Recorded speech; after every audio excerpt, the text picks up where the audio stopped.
Pemirsa, kontroversi mengenai rekomendasi Pansus terkait penyelesaian P3K di Kabupaten Rembang semakin memanas. Sebelumnya, DPRD Rembang membentuk Pansus untuk menangani carut-marut seleksi pegawai pemerintah dengan perjanjian kerja atau P3K, yang hingga kini belum menemukan titik terang.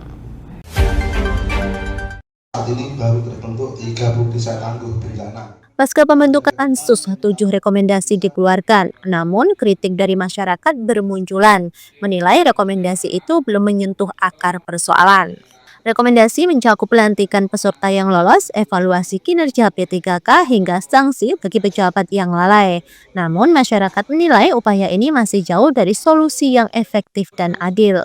Abdul Munim selaku warga sekaligus praktisi hukum di Rembang mengaku kecewa.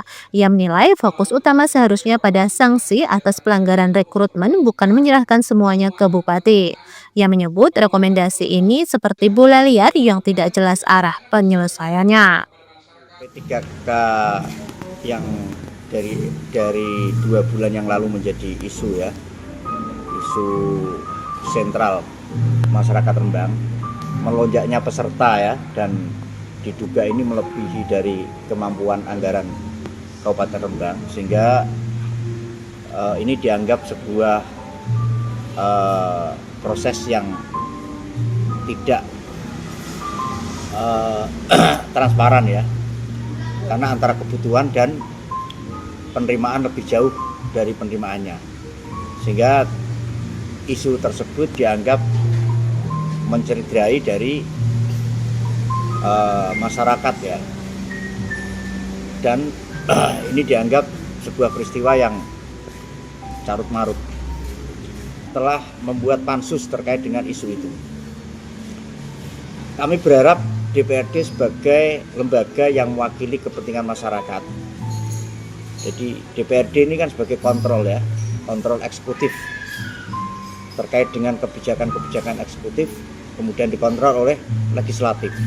Tentu kami berharap DPRD akan kritis terkait dengan persoalan ini.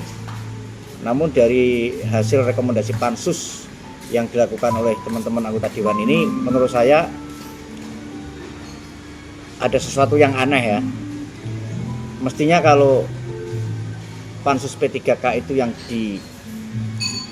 diangkat adalah isu carut marutnya, berarti DPRD fokus kepada pelanggaran-pelanggaran terkait dengan proses pengangkatan atau peserta P3K. Nah, ini justru malah rekomendasinya terkait dengan pelantikan.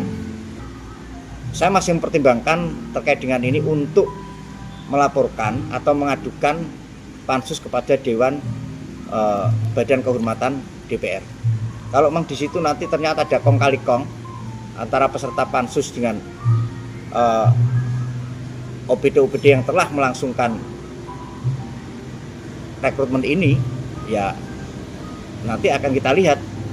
Tapi kami masih mempertimbangkan, akan saya pelajari betul data-data yang kami miliki. Abdul Munim menambahkan ia tengah mempertimbangkan untuk melaporkan situasi ini ke Badan Kehormatan DPRD Rembang. Menurutnya pengawasan terhadap rekomendasi ini perlu dikawal lebih lanjut. Ia bahkan siap mengambil langkah tegas jika perlu. Dari Rembang, Tikirio Lingkar TV melaporkan.